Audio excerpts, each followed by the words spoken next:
الحمد لله نحمده ونستعينه ونستغفره ونؤمن به ونتوكل عليه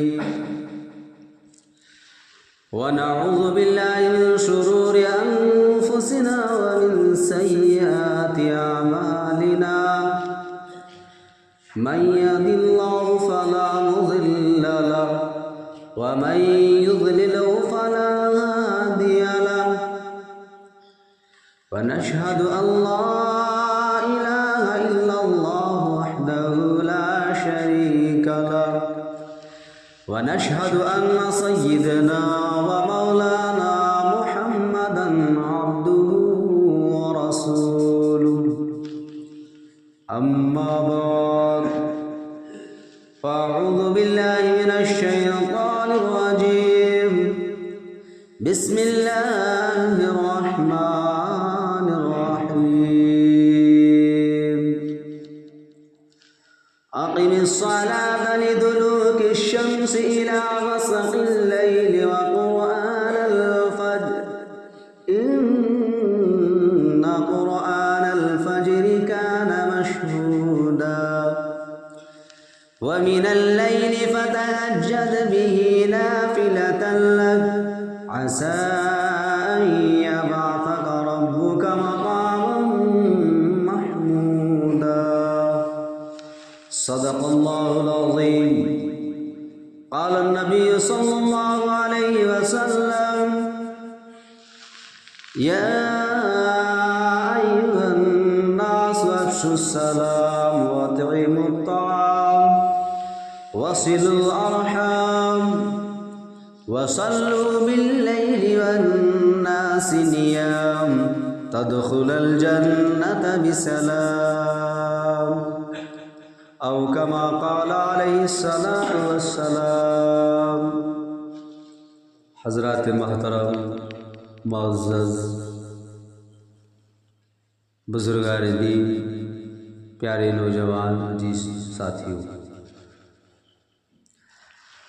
اللہ رب العالمین کا بے انتہا فضل و کرم، انعام اور احسان ہوا کہ اللہ تبارک و تعالی نے ہمیں اور آپ کو نماز جمعہ کے لیے پہل سے پہل حاضر ہونے کی توفیق عطا فرمائے۔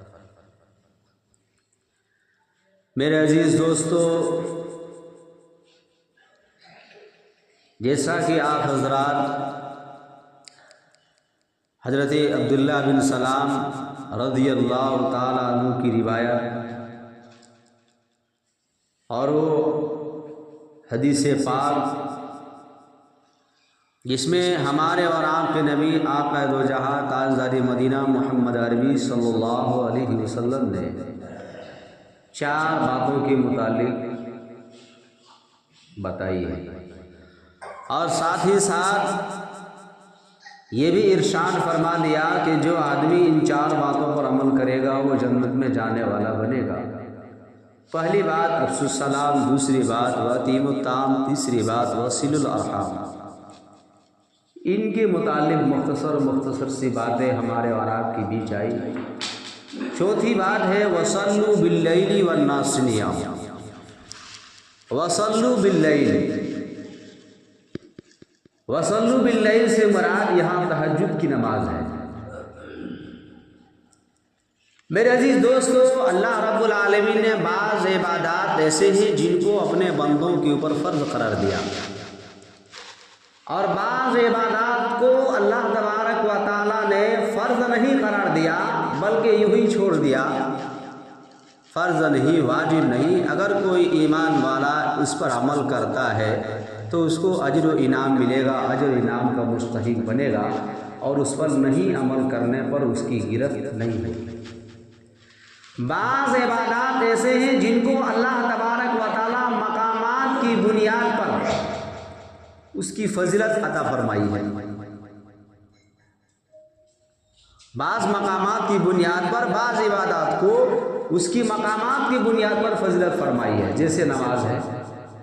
نماز ہم بھی پڑھ رہے ہیں اسی مسجد میں، اور بھی لوگ پڑھتے ہیں۔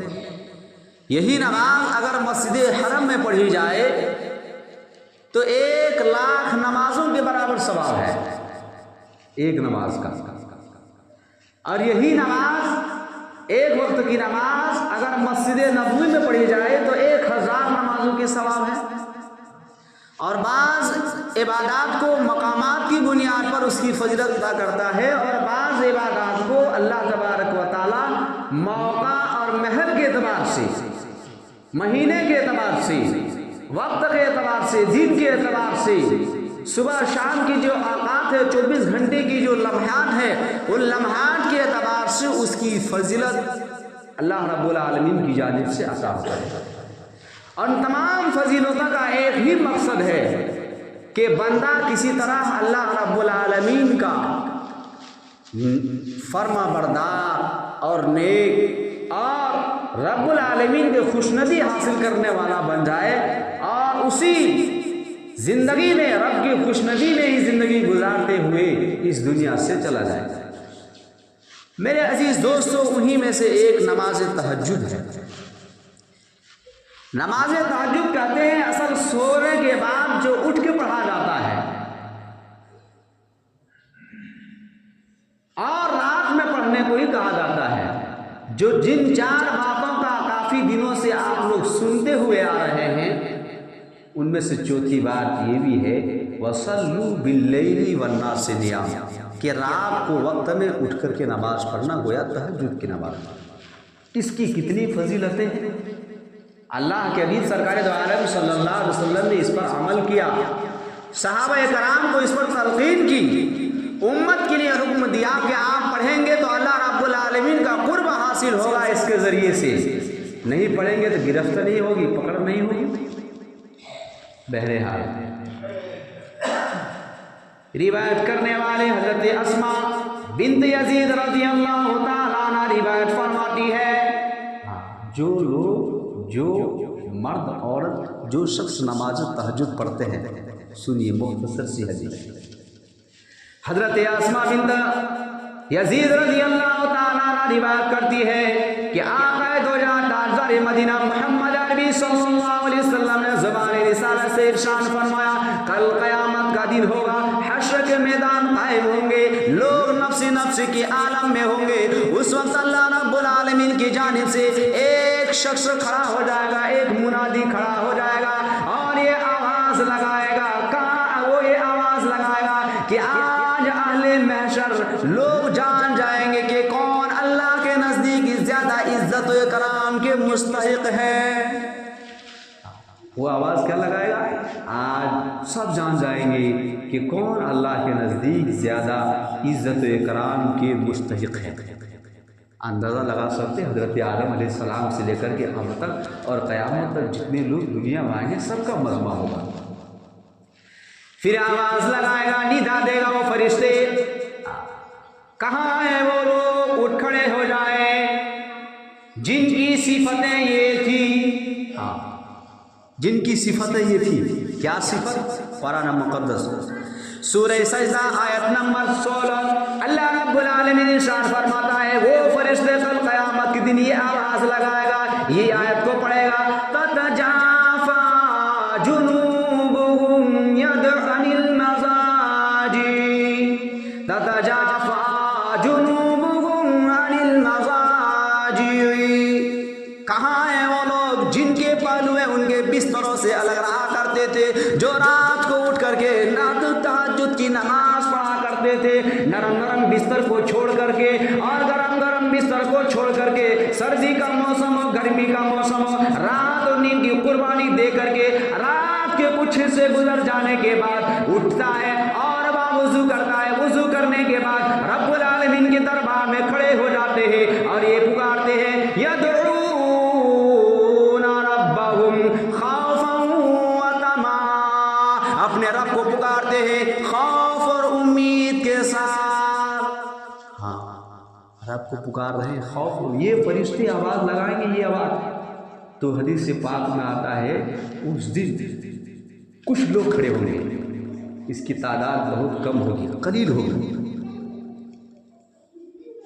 ایک بات اور اشارہ کیے دیتے، تفسیر ابن کثیر اس میں لکھا ہے کہ جب یہ آواز لگائے گا یہ علامات بتائیں گے یہ صفتیں بتلائیں گے یہ صفت لا والے لوگ جن کی صفت ہے یہ کہ وہ کھڑے ہو جائیں تو وہ لوگ کھڑے ہو جائیں گے. خوف اور تمام خوف اللہ رب العالمین کے لیے اس طرح حضرت عمر فاروق رضی اللہ تعالیٰ عنہ کے بارے میں آتا ہے.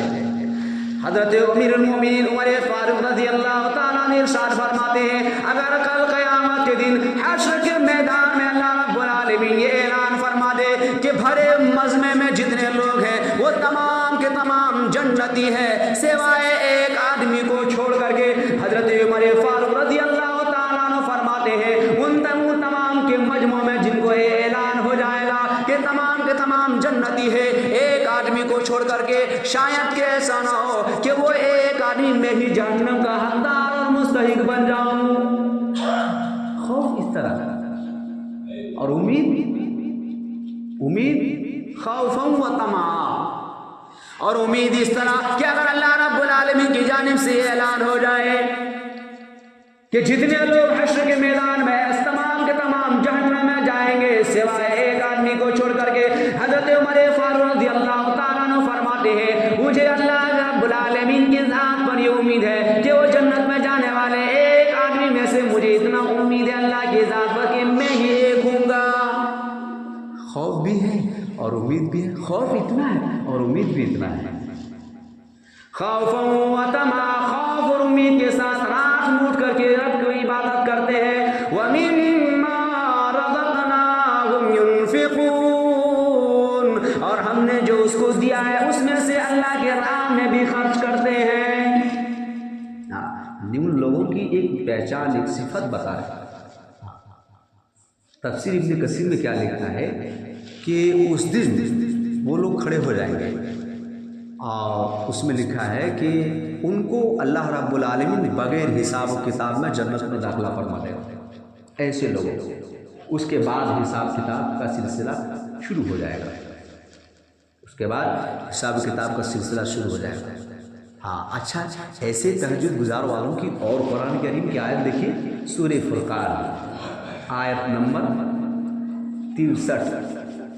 اللہ رب العالمین ارشاد فرماتا ہے ایسی تہجد گزاروں کے بارے میں بتلاتا ہے وَعِبَادُ الرَّحْمَنِ الَّذِينَ يَمْشُونَ عَلَى الْأَرْضِ هَوْنًا وَإِذَا خَاطَبَهُمُ الْجَاهِلُونَ قَالُوا سَلَامًا. رحمان کے بندے وَعِبَادُ الرَّحْمَنِ رحمان کے بندے الَّذِينَ يَمْشُونَ عَلَى الْأَرْضِ هَوْنًا. پہچان رکھیے جو رحمان کے خاص بندے ہوتے ہیں اس کی علامات اور پہچان بتا رہے ہیں. عَلَى الْأَرْضِ يَمْشُونَ عَلَى الْأَرْضِ هَوْنًا جب وہ زمین پر چلتے ہیں سینہ تان کے دیکھیے زمین پر چلتے ہیں ہاؤنا آہستہ سے عاجزی سے انکساری سے. ہاں یہ اس کی پہچان بتلا رہے ہیں. وَإِذَا خَاطَبَهُمُ الْجَاهِلُونَ قَالُوا سَلَامًا اور جب لوگ جاہل لوگ بے سمجھ لوگ جب ان سے بحث و مباحثہ کرنے لگتے ہیں تو وہ چپکے سے قالوا سلاما کہہ کر کے نکل جاتے ہیں. ہم خواہ بحث نہیں کرتے. آگے بتلایا وَالَّذِينَ يَبِيتُونَ لِرَبِّهِمْ سُجَّدًا وَقِيَامًا اور وہ لوگ رات کو سجدے میں اور قیام میں گزار دیا کرتے تھے. ہاں رات کو سجدہ کر رہے ہیں عبادت کر رہے ہیں کبھی قیام کر رہے ہیں حالت قیام میں ہے نماز پڑھ رہے ہیں قرآن کریم کی تلاوت کر رہے ہیں سجدہ کر رہے ہیں. اچھا جب یہ کام کرتے ہیں یہ کام پر عمل ہوگا تو اس کا انعام کیا ہوگا. سورہ زاریات آیت نمبر 15 اللہ رب العالمین ارشاد فرماتا ہے ان المتقین فی جنات وعیون بے شک یہ لوگ باغات اور چشموں میں ہوں گے. جو رات کی نیند میٹھی نیند کی قربانی دے کر کے اٹھے گا تہجد کی نماز کو پڑھے گا کہاں ہوں گے باغات میں ہوں گے چشموں میں ہوں گے. چشموں میں اچھا یہ انعام کیوں ملا؟ آگے قرآن کریم میں خود اس کی وضاحت کرتا ہے. کانوا انہم آخذین ما آتاہم ربہم، یہ لوگ لینے والے ہوں گے جو ان کے رب اس کو عطا کرے گا. باغات میں ہوں گے، لینے والے ہوں گے جو اللہ تعالیٰ اس کو عطا کرے گا. انہم کانوا قبل ذالک محسنین، یہ لوگ دنیا میں نیک کرنے والے تھے، نیکی عمل کیا کرتے تھے. کانوا قلیلا من اللیل، رات کو تھوڑا سویا کرتے تھے. ظاہر بات ہے جو آدمی تہجد پڑھے گا وہ تھوڑا ہی سوئے گا. اچھا تہجد کے وقت کیا ہے؟ قرآن خود اس کی وضاحت کرتا ہے. کانوا قلیلا من اللیل یہجعون، رات کو تھوڑا سویا کرتے تھے. وبالاسحار ہم یستغفرون، سحری کے وقت اٹھتا تھا، سحری کے وقت اٹھا کرتے تھے. ہم یستغفرون، اور استغفار کیا کرتے تھے. ہاں سحری کے وقت اٹھتا تھا. اور تہجد تو اتنی لمبی رات میں ہر کوئی پڑھ سکتا ہے. صبح صادق سے پہلے پہلے تہجد کا وقت رہتا ہے. صبح صادق کا جو وقت ہوتا ہے یوں سمجھ لیجئے 4:44 پر صبح صادق داخل ہو جاتا ہے. تو آپ 4:40 سے پہلے پہلے کوئی بھی آدمی تہجد کی نماز کہیں نہیں پڑھ سکتا ہے.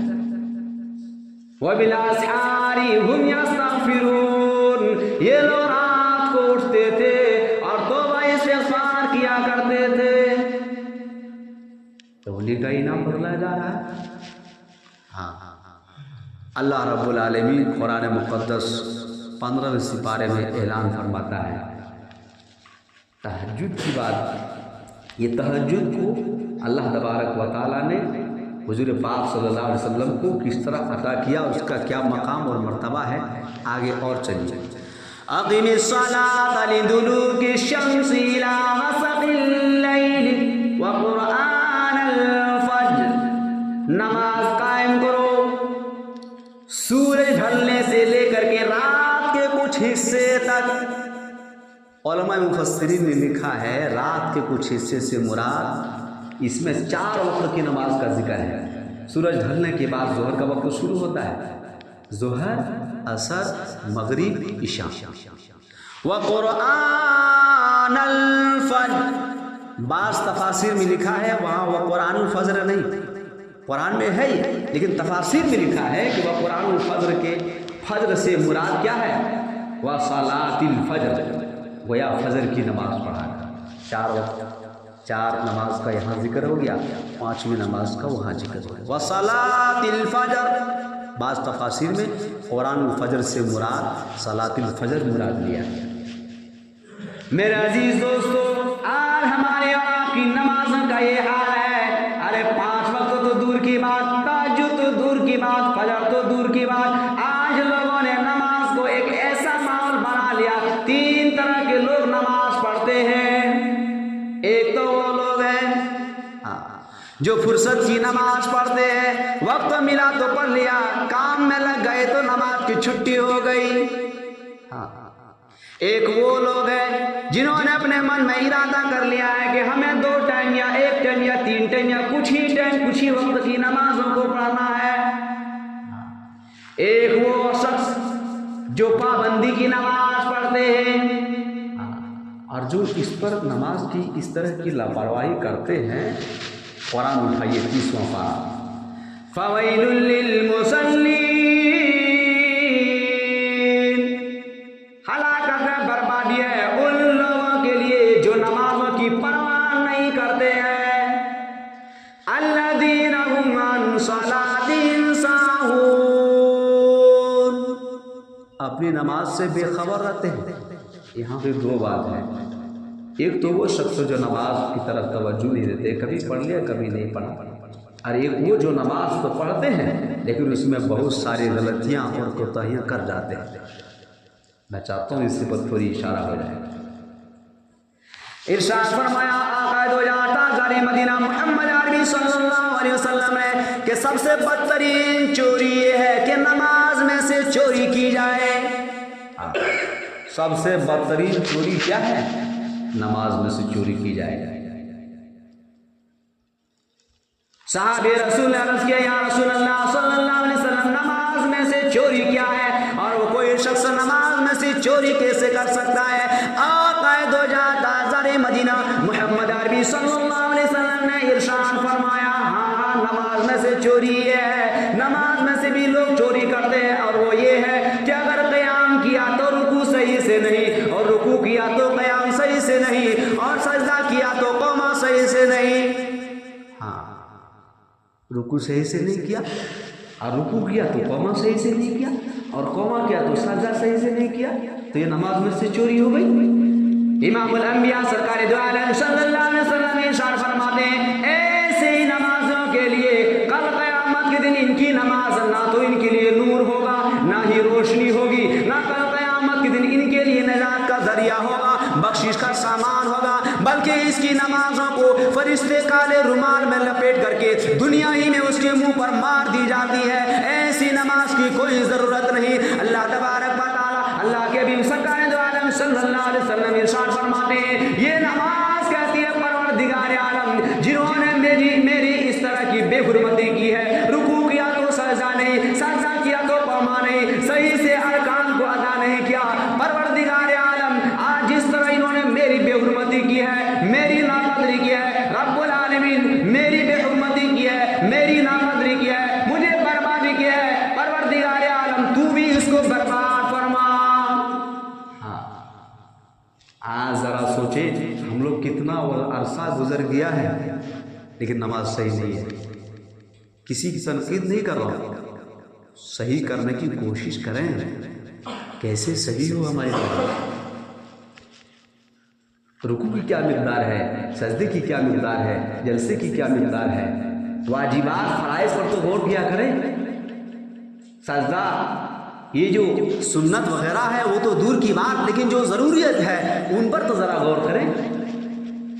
بہرحال تو میں عرض یہ کر رہا تھا کہ ایسی نمازوں کا اللہ رب العالمین کی یہاں کوئی اجر و انعام نہیں. انعام اور اجر جب ملے گا جب ہم اس کی اچھی طرح سے ادا کریں گے، محبت سے، اخلاص سے، دکھلاوے کے لیے نہیں، اور ارکان کو مکمل طریقے پر ادا کریں گے. اللہ رب العالمین ہمیں اس پر انعام بھی دے گا اور نمازیں دعائیں دے گی. جب نماز کی دعائیں ملے گی تو انشاءاللہ ہمارے روزی رزق میں بھی برکت ہوگی. تو میں عرض کر رہا تھا کہ بات یہاں سے ادھر چلی گئی. وقرآن الفجر ان قرآن الفجر کان مشہودا، ان قرآن الفجر کان مشہودا. اور فجر کی نماز بے شک اس وقت میں فرشتوں کی اجتماع کا وقت ہوتا ہے. مشہودہ کے معنی ہوتا ہے گواہ، اور فجر کے وقت میں چار فرشتے گواہ ہوتے ہیں. بولو شام کو جو فرشتے آتے ہیں وہ صبح کو چلے جاتے ہیں. اب وہ آئے صبح شام پوری رات جس کی ڈیوٹی تھی وہ فجر کے وقت میں آئے اور 2 دن میں ڈیوٹی کرنے والا ہے. 4 فرشتے ہو گئے. اب تم اپنا کام سنبھالو، ہم چل رہے ہیں. اب اسی طرح عصر والے عصر میں آئیں گے 2 فرشتے، جو دن والے اپنے ڈیوٹی ختم کر کے دوسرے فرشتے کو حوالے کریں گے. وَمِنَ اللَّيْلِ فَتَهَجَّدْ بِهِ نَافِلَةً لَكَ عَسَىٰ أَن يَبْعَثَكَ رَبُّكَ مَقَامًا مَحْمُودًا. اے میرے محبوب ہم نے تمہارے لیے ایک اور نماز عطا کی ہے، اور وہ ہے تہجد کی نماز، فرضوں کے علاوہ کیا. اچھا اس میں تہجد کی نماز پڑھنے والے اس کا مقام مرتبہ آخرت میں تو ملے گا، وہ تو آپ لوگوں نے مختصر طور پر سن لیا. دنیا میں کیا ملتا ہے؟ مقام محمودہ. امام الانبیاء محمد عربی صلی اللہ علیہ وسلم کے لیے مقام محمود ملے گا. اب اگر اس پر بات کی جائے تو وقت زیادہ لگ جائے گا. اچھا اس امت کو کیا ملے گا جو دنیا میں پڑھتا ہے؟ امام الانبیاء محمد عربی صلی اللہ علیہ وسلم کے لیے مقام محمود کا فیصلہ ہوگا، اور امت کے لیے اللہ کے حبیب سرکار دو عالم صلی اللہ علیہ وسلم ارشاد فرماتے ہیں اس مسلک کے ایمان والے صاحب ایمان